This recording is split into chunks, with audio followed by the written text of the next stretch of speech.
Oh. Hello and welcome back to Tiny Blue Games. Today we're playing Gw2 obviously, and we're gonna get right into it. I've heard lots of comments, lots of demands about this, and this is our iron ore farming guide. Now you might be expecting me just to show you farming routes through maps. Well, that's part of this, but there's gonna be two other ways to get iron ore that I'm gonna show you that will make you profit versus how much you're spending doing it. So they are things you should look into doing if you haven't tried them. The first one is with our old friend the Mystic Forge. It's a recipe off of Guild Wars 2 wiki. It has a chance to produce from 40 to 190 iron ores. The cost of this is 1.23 gold and 1/10 of a talent point, because you can buy 10 Philosopher's Stones with 1 talent point, so per use of the Mystic Forge, it's 1/10 talent point. You're also going to need 250 copper ores, 1 iron ore, 5 piles of shimmering dust, and that's it with your Philosopher's Stone. So that comes out to be 1.23 gold, like I said before. If you're looking at, so you can produce between 40 and 90 iron ores. If you produced 40, you would make 46 silver, which you'd lose money, because obviously we spent the 1.23 gold. If you made 190, you would make 2.2 or 2.22 gold, so you'd make a fair bit of money. On average, you should get 115 iron ore, and that would make you 1.34 gold. So you would make about 10 iron ores equivalent just by doing this recipe. So let's go ahead and do it. The 4 ingredients you need, like I said, were 1 iron ore. I went 5 there, but you'll see it'll only take 1. 5 piles of shimmering dust. 250 copper ore, which do not cost very much in the auction house. And 1 Philosopher's Stone. We're going to forge it. Now, we got just robbed. Like, honestly, we got 49. This is the lowest you can do. Almost. Of course it will be like that for the video, no one's surprised. But we'll take it begrudgingly. But you should know that I have gotten into the hundreds before. I have never gotten 190, but I have gotten into the hundreds. It is possible. And you can make money like this. Alright, now for our second method, and this is obviously, well, I haven't said it yet, so it's not obvious, but it is about salvaging armor and weapons. The armor and weapons that you have to salvage are between the levels of 19 and 53. This is what I read off of the Guild Wars 2 wiki site. And they have to be obviously heavy armor and then just weapons that would contain iron ore. So we're going to go to the trading post.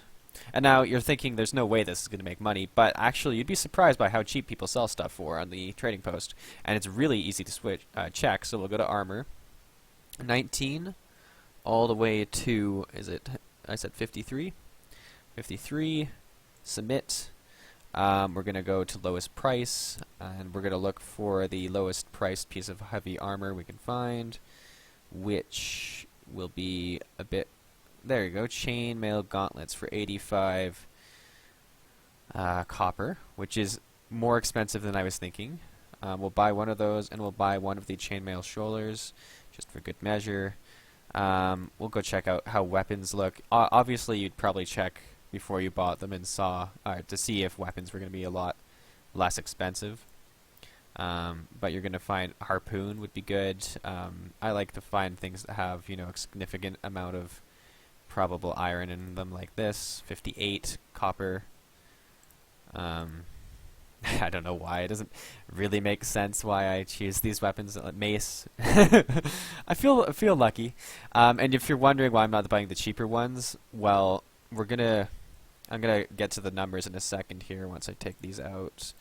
We'll look at the numbers. So, per salvage, we have a chance to get no iron, just copper, which is okay because you saw how we can use copper to our advantage in the previous tip. On average, you should get 1 piece of iron, which is worth 1.17 silver. And you can get you could get 2 to 3 iron at the max, which, you know, is a lot. for salvaging it, because when you think about it, we spent between 50 and 90 copper is what I like to spend on these. So you're making money no matter what. On average, I'd say you spend about 75 copper. So you're making some pretty good cash.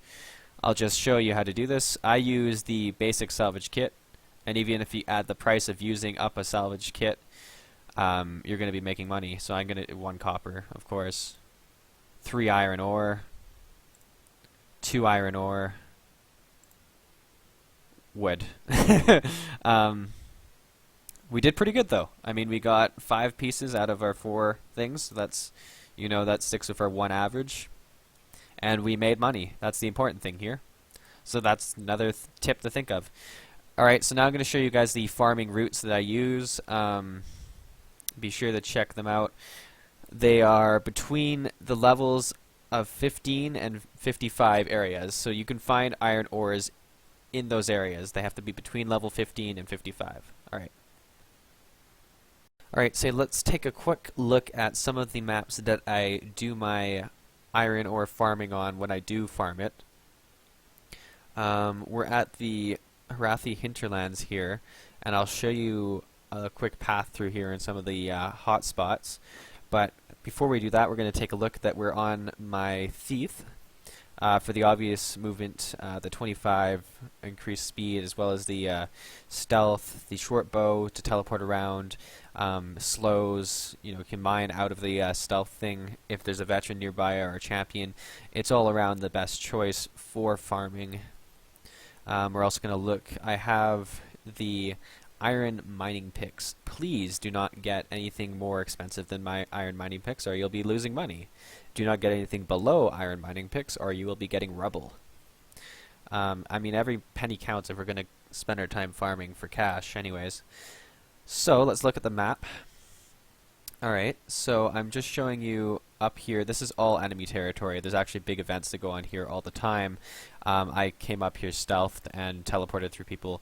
I got a safe spot over here, which is actually right near 2 ores. There's a rich gold vein that spawns here. I know it's not iron, but it sells for almost as much, so we may as well grab it. And just a regular iron is sometimes up here as well. Now let's look at the map as a whole. You can waypoint if you want.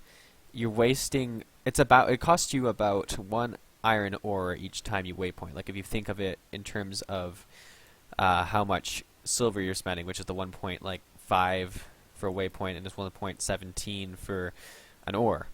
So think of that if you're going to take the lazy route and waypoint. If you're not going to do it, make sure you walk in a way that you cover as much area as you can. I'm not entirely sure what the range is in the mini-map for finding ores, but I'd say, something like that, maybe a bit bigger. Not that big. I don't not an oval either. But, walk in a way that you get as much area covered as possible. Obviously, stay in rocky areas. It's a very big place to find ores. They use some common sense when it comes to placing their ores. The other hotspot I want to look at in this map is right over here. If you come to this waypoint, to the metro waypoint, and you go into this ruins here, there's a rich iron node in there. The rich nodes spawn every 24 hours roughly, according to Gw2 wiki. So keep note on that as well. Now the other map that I like to do sometimes is the Loner's Pass. Loner's Pass, you'll find a bit more silver here, which is not as great as gold, but you do find a lot of iron.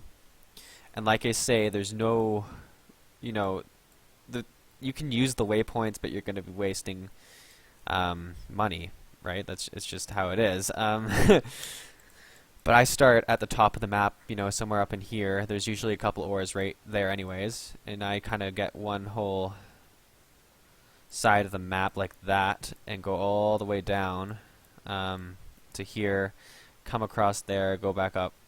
And then I sort of do one last middle-ish run. You can do it how you want. I know you guys are kind of watching this to figure it out, but it's all about what is the quickest jumping parts for you, or maybe you take some waypoints if it's really hard to get to them and walk between others, especially if there's noticeably more ores there. But one hotspot I want to talk about is if you come to this waypoint right here, which is the Winter Thaw waypoint. Where's that? That was where the Marionette event was. There is a rich ore, iron ore, right here, for sure. And I'm gonna admit that I don't know all the rich spots on the map. I don't actually farm iron ores that much. I have a lot of other techniques that I use to make money, but when I do, I prefer these two maps. So that's about it I want to cover for the actual farming portion. I hope the other two tips will help you as well, and that's about it. Be sure to watch my next video, which is going to be on the farming of platinum ore, which is actually worth more than iron at the moment. So we'll look into that. Another tip is if you're doing this to make money, do not just sell the ore. You'll make much more money if you turn them into ignits, or if you even go further than that and turn them into a crafted item, such as the Delger Moore leggings that we saw in the last video. Because selling it for the ore is not going to make you the most profit. Alright, thanks. Thanks for watching. If you like this, be sure to like it. If you have a comment about it, or a suggestion for a future video, please leave one. If you have friends, share it. And finally, and most importantly, subscribe. Honestly, only one of these is red. Click it.